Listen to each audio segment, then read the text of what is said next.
Hello, everyone. It's Emily. And before we get into our podcast, I wanted to remind all of our listeners that every month, Bernie and I host an Unreasonable Connection event where you can meet your co-working peers, talk, swap stories and advice, and get an extra charge of energy. Sign up on Luma or in the show notes, and let's get on with the podcast. Hello, folks. I'm so excited about this episode today, and obviously I'm excited about all our guests, but today's guest, I'm more excited than ever. So, John, what are you known for, and what would you like to be known for? I think you probably say that about all of your guests, don't you? To make them feel special. If you listen back, that's the first time I've said it. You know. I'll take that. Hello, I'm a communication coach. I teach confident communication, and I like working with tech geeks and nerds and introverts and people like me. And what would you like to be known for, John? Oh, that was part of your question, wasn't it? Don't trash my question. You know, I can only store one question at a time. I think it's training people, helping people, but doing it in a way that's fun and easy. And I've got to find a way to say, like, gee, John, did you ever do any stand-up comedy? Let me know if you find a way to say that. Oh, you just have. Yeah, I used to do stand-up comedy. And did you? I don't know why I'm stumbling at this question. Like, can you tell us a bit about that? Because I did a little bit of stand-up comedy at university, and I'm going to set you up a little bit here. Do you know Kevin McCarran from The Laughing Horse? Yes, McCarran. Yes, McCarran. He was my lecturer at university. Wonderful. Which was it really was life-changing, and I read so much because of him. And he said, I did a module called history theory or something of stand-up comedy. Yeah. And he just started this course. He was really excited about it. He got the green light, and we were the first class to do it at university. And he goes, you can either write a 15,000 word dissertation or do a stand-up comedy routine. And I was like, oh mate, I'm doing the routine. And honestly, the 15,000 word dissertation would have been easier.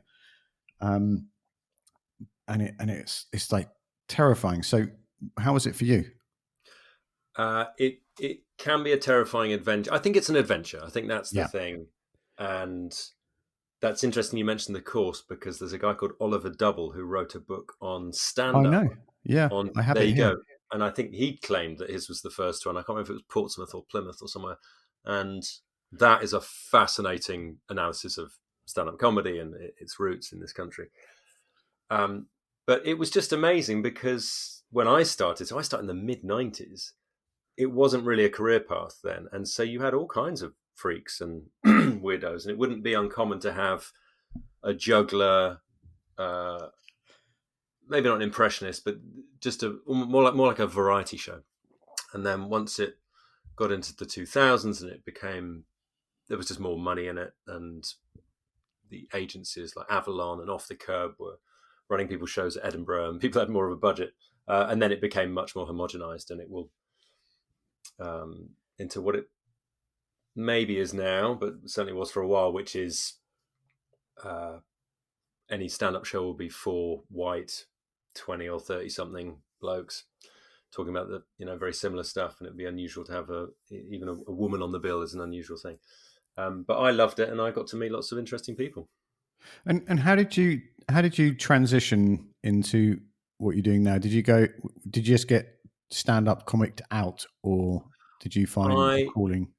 I reached a point where, so I did it part-time for about 10 years, did it full-time for a couple of years, but after that couple of years, although I'd got a lot better, I hadn't broken through. I hadn't got my lots of 20-minute gigs at big clubs. So I decided to give it up, which is kind of bittersweet. So I was a bit down about it because I thought, well, this is the thing that I wanted and could be an ideal job because it pays well and it's fun. But also it's quite a relief that I wasn't chasing this thing and thinking, maybe next year. And so I actually went back to video games, which is the job I'd been doing before. And then after about 6 years of that, thought, well, actually, even that career it feels like it's going okay, but I don't think I've sort of got my calling. It turns out that all those skills I'd learned from stand-up were the key, which is how to write good material and how to engage an audience with some energy. And that's what people will pay money for, because everyone hates standing up in front of other people and speaking, and stand-up comedy is the toughest environment there is for that. So we're going to, as you know, because you've got the Google Doc in front of you, we're going to talk about confidence isn't loud, and how this is like, we just before we came on, I was talking about that book, Susan Cain, The Quiet, which I'll put a link in the show notes to. And that made me completely change. You know, that was like 15 something years ago. And I was like really keen about being a speaker and whatever, you know, like being on stage and having to present, and it was so exhausting. And I can podcast. I've been to conferences and festivals, and I podcast like this, like 12 in a row, and being completely in my element. If I had to get up on stage for an hour, I'd be exhausted. And I think like finding your energy and where your confidence is like, how do you do that? Actually, is probably what I should be asking. How do you find your energy? Yeah, how do you find your energy and where your confidence is, and where your little, you know, niche of how you're going to communicate with people is? I think it comes down to self-acceptance, which is really, really hard. So it's very simple, but really tricky. And that is realizing that, and this is something I'm still working on, that when you try too hard to please people, then you're ultimately going to come across as generic and bland. Whereas if you just think, oh, do you know what? I don't care. I'm just going to talk about this thing because I now don't care what people think about it or me. You'll probably come out with something that's really relatable and just direct and fun. So it's sort of counterintuitive. It's like once you stop caring about, particularly as a stand-up, if you stop caring about whether you make people laugh or not, that's probably when you become your funniest. But of course, that's a that's a counterintuitive risk. I'm always reminded of Ed Sheeran. Apparently, the story he tells is that he was gigging around for years trying to get signed and became disillusioned with it and thought, sod it, I'm just going to make the money, make the music that I want to make. And as soon as he did that, he got signed.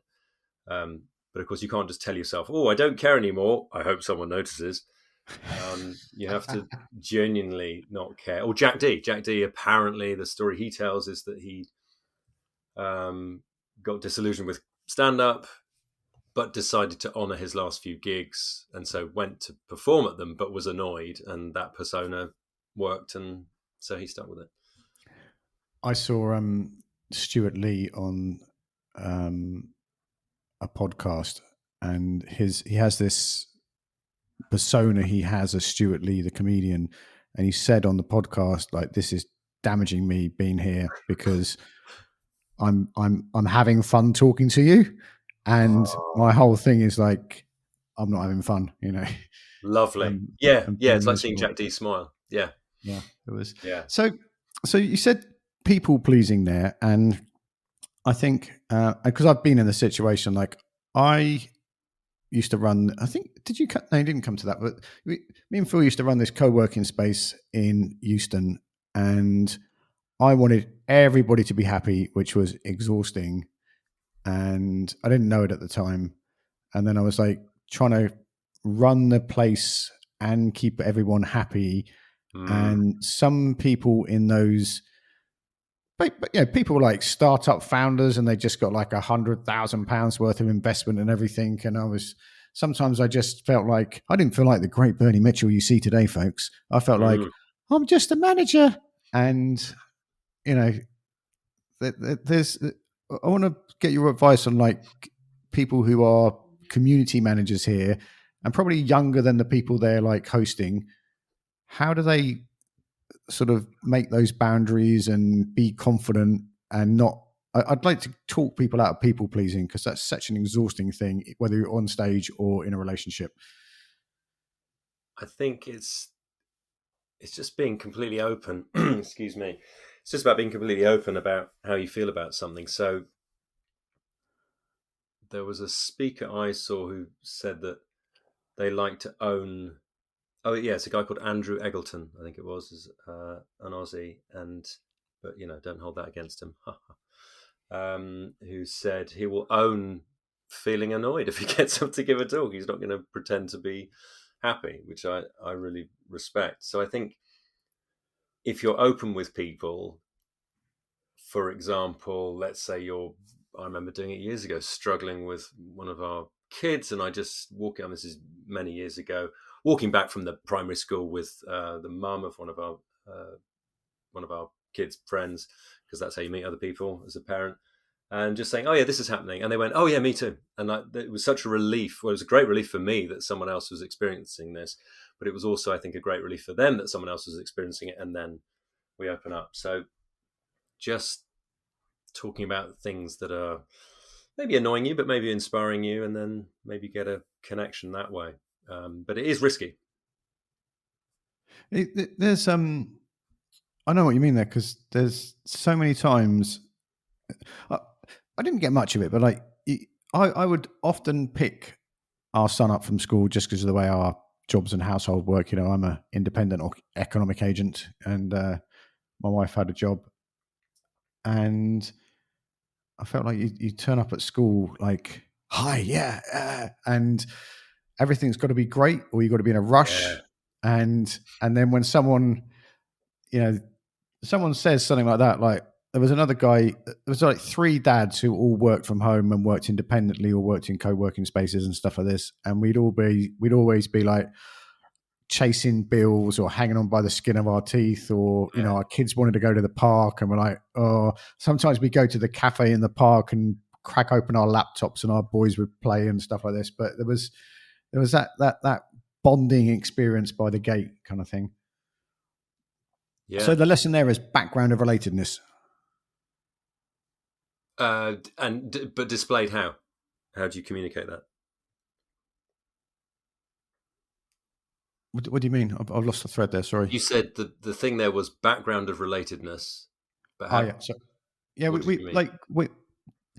we all in that instance. Sorry, we all were like those instances actually, because it happened multiple times. We were like showed we were struggling we were struggling in a way that was safe. Yes. And I think the more people see other, like this happened a lot in COVID, and it's happening a lot in the world at the moment. The more people see other people are going through the same thing, you're more able to help people and reach out. And I hate that word, reach out. Sorry, but and everything else I don't want to say is, it's better. It's easier to connect. Yeah, definitely. I think it can feel tricky, particularly if you're, let's say, British, where you don't want to put upon someone else. But if you can let that thing out that might feel like a terrible secret, once it's out there, oh my goodness, the relief of not lending this secret thing, whatever it is, any more power over you, like now it's out there, is great. And as we've said, once you share that, sometimes other people will share as well. And then I like to do that at the beginning of any communication, actually. Verbal, whether it's online or in person.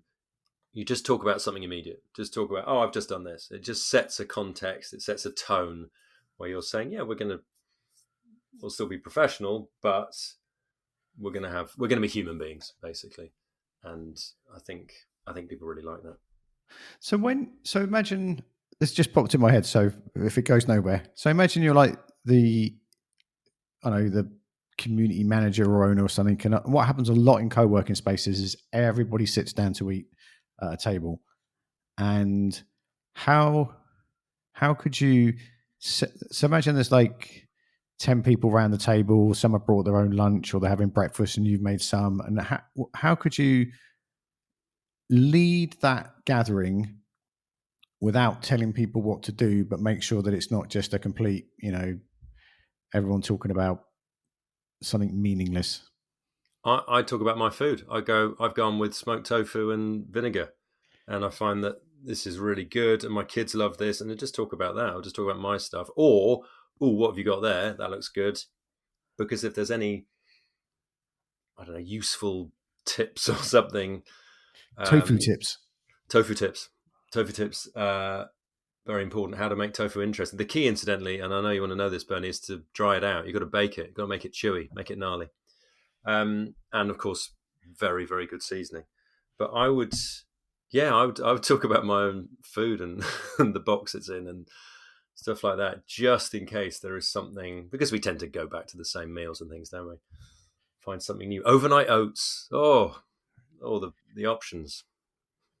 And is that like when you sit down? Is that something you do? You? This is getting really personal here. Like, is that like whenever I sit down at a table and I'm not sure what to say, I'll just talk about the food because I know it will go somewhere. Or is that just I've sat down? Oh shit, no one's talking. I better say something. Like, oh, I see. Well, I mean, I guess you've got to tune into what's happening, but at the same time, if everyone's sitting there thinking, "Oh, I wonder who's going to say something first," then I'd much rather that it were me. Or I'm very happy to kick it off and just say, "Oh, this is," again, talking about the temperature of the room or the weather, even though that might seem slightly banal. Talking about the immediate thing, like, "Oh, I wonder if anyone's touched those crisps." Just stuff, things that might be on their minds. Having said all that, it might be that we all just need to sit there in silence and just eat for a moment because that's what we need, even though that might seem. No, I'm with that too. There's Christina Canters she does a similar job to you, and she's done some comedy and stuff, and she does a lot of podcasting. And we've known each other like 15 years, and she's in Australia, and we've had this like decade-long battle. She thinks small talk's really important, and I'm not saying it isn't important, but I just when people go, "Oh, so what's the weather like where you are today?" Yeah. And nowadays I just say I hate talking about the weather. Like just can we talk about something meaty, and really political and religious sensitive subjects, stuff like that. Like just get to the meat. And like we were saying about the videos before we came on, if you open with that, bah, bah, bah, bah, or you just start talking about this is what communication looks like when you're doing it well, Yeah. And she advocates for it, and she's really smart. It's not like she's got nothing better to do. She's like a proponent of it. So, where's your position on small talk, John? I think it's got to be immediate. So, always talking about the weather isn't going to work. But if you say I am absolutely freezing, or I'm absolutely roasting, or my favorite is I misjudged the clothing that I should have worn today. Like generally, that's almost funny because, and maybe it's a property of British weather that it is so changeable and that you'll never know exactly what clothes to wear, and we're not good at wearing, choosing the right clothes for hot weather. It's that immediate thing. It's what happened on the way here. Like I've just done this thing, so I would mention the weather in that case, where I say it is sweltering and I'm loving it, or genuinely it's really sunny and that's actually really helping my mood, or it's freezing. But if it's always like, yeah, what's the weather like? That might not. Be as good, but it's the immediate thing. Or if there's something in the news where something dreadful's happened, or maybe not mentioning something really dreadful, but there's something that everyone is aware of and they're wondering if they can talk about it, and you mention it, I think that can be really good as well. So we're back at the table, and we've done the small talk thing. And not the problem, but one of the things is getting people together around a table to connect, like we do in that drive call. And because people are coming to that drive call, we all sort of rock up and know what's doing. So, but like if you're the community manager and it goes deadly silent, and you're not allowed to say, sometimes it just needs to go silent, Bernie, because it does. But that would not get me the answer I'm looking for here. How can you prompt that? Because people will be sitting around that table. Again, you're like the 25-year-old community manager, and there's people the wrong side of 40-ish, like you and me, stressing about sending invoices, writing presentations, and stuff like this. How could you communicate with? I'm going to say communicate with empathy, which sounds a bit. I don't know how that rolled out my mouth so well, but. It's absolutely fine. You mustn't let these words be tainted by their sincere overuse by other people. Empathy is a good word, as is authenticity, and I'm quite happy to defend it. I think in person, being comfortable with the silence, and I know you mentioned that already, that's fine. But online, yeah, it's a lot trickier. You're saying we I'm should not enjoy the sure. silence. No, because I think you, if you're the, let's say, person in charge or organizer, you being comfortable with it is really good. But I wouldn't expect other people to be comfortable with it, because they simply might not enjoy that. In a way, it's talking about anything. It's just talking about absolutely anything. Someone told me recently that a good way to have a status in a meeting, and that could be any sort of interaction, is simply to be the first person talking in the room, which I thought was amazing, because it doesn't matter what you're talking about. So you just lead it, and then you've just asserted, maybe not the highest status, but a certain amount. So I would probably talk about anything, but I can also see that the pressure of that situation would make me think, for God's sake, make it interesting and fun and meaningful. So, yeah. Sometimes I'm in situations where there's like more a minute or two silence in the room because there's a group of, like, particularly when you start a new job and everyone like comes into the meeting room and there's 3 different parties and the client, and no one says anything. And sometimes I just want to. Did you ever see the film Summer School, where the guy screams at the beginning of an exam and says it's a tension breaker? It's the sort of thing I think you would. No, that sounds great. Yeah, I wanted to do that. And there was one job I worked on where we so there was that situation, and there was a model of the building where the co-working space was going to be in the room. And my first thing when I went in there is I thought of Zoolander, the bit where he has the model and he says, how can they, whatever it is, Yeah. how can they, if they can't even get inside the building? And I wanted to say that. And I'd only just met these people, and I was with the guy I was working with, and I thought he's going to like punch me in the face if I make that kind of joke at this stage. And then someone else came in the room, and the first thing they said was like, how are they supposed to become co-workers if they can't even get inside the building? And then it was all over. But I don't know whether I should have said it or not. I'm not sure where this is going, so we've got to get it back. So. Is there a question in there, though, that you were hoping to ask, which was, there's not should I just let out the nerd references? Or... Yeah, the nerdy references. So I think we should wrap this up with some takeaways, John. So okay. If I'm trying to find my confidence with a group of people, what are the sort of go-to things?